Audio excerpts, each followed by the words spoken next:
శ్రీమాత్రే నమః. సద్గురు జ్యోతిషాలయం వారికి ఒక విశ్లేషణ. 6 రాసుల వారికి రానున్న 56 రోజులు అత్యంత కీలకం అని కూడా చెప్పచ్చు. ఈ 6 రాసులు మీరున్నారా? మార్చి 29 తారీఖున శనీశ్వరుడు కుంభం నుండి మీనరాశికి, మే 25న గురువు వృషభం నుండి మిథున రాశికి మారుతున్నారు. ఫలితంగా మార్చి 29 నుంచి మే 25 వరకు 56 రోజుల సమయం కొన్ని రాసుల వారికి అత్యంత కీలకం కాబోతుంది. 2 కీలక గ్రహాల రాశి మారి కొన్ని రాసుల వారికి ప్రభావం చూపిస్తుంది. మీరు ఆర్థిక ఉద్యోగ పరంగా జాగ్రత్తలు తీసుకోవాలి, తెలుసుకోండి. శని గురువులు రాశి గోచారం వల్ల కలిగే శుభ ఫలితాలు తెలుసుకోవచ్చు. శని మారడం వల్ల కలిగే శుభ ఫలితాలు గురువు రాశి మారిన తర్వాత కొద్దిగా తగ్గే అవకాశాలు ఉన్నాయి. అందువల్ల మిథున, కర్కాటక, వృశ్చిక, ధనుసు, మకర, కుంభ రాశుల వారికి ఆదాయపరంగా ఉద్యోగపరంగా ఈ సమయం అత్యంత కీలకం కాబోతుంది. ఈ రాశుల వారు దీపం ఉండగానే ఇల్లు చక్కదిద్దుకోవాలంటారు చూసారా?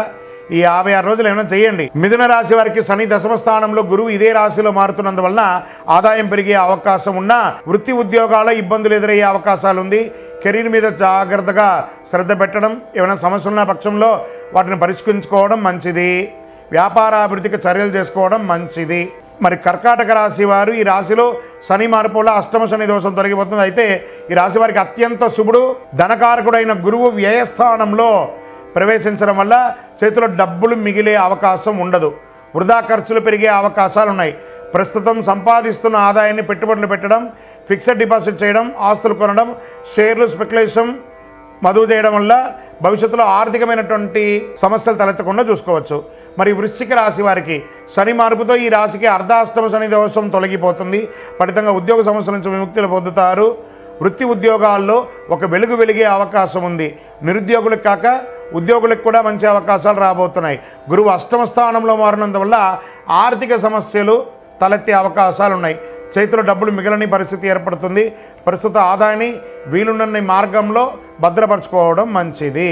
మరి ధనుసు రాశి వారికి శని రాశి నుంచి మార్పుతో ఈ రాశికి అర్ధాష్టమ శని కూడా ప్రారంభమవుతుంది. దీనివల్ల ఉద్యోగంలోనే కాకుండా కుటుంబంలోనూ సమస్య తలెత్తుతాయి. ఆస్తి వివాదాలు కూడా ప్రారంభం కావచ్చు. వీటి మీద మరింత శ్రద్ధ పెట్టడం మంచిది. ఆరోగ్యం పట్ల శ్రద్ధ వహించాలి.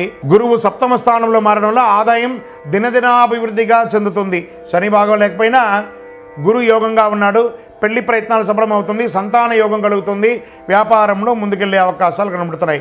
మకర రాశి వారికి మార్చి 29తో ఏళ్నాడు శని దోషం నుంచి విముక్తి పొంది ఉద్యోగపరంగా అంచనాలకు మించి పురోగతి పొందుతారు.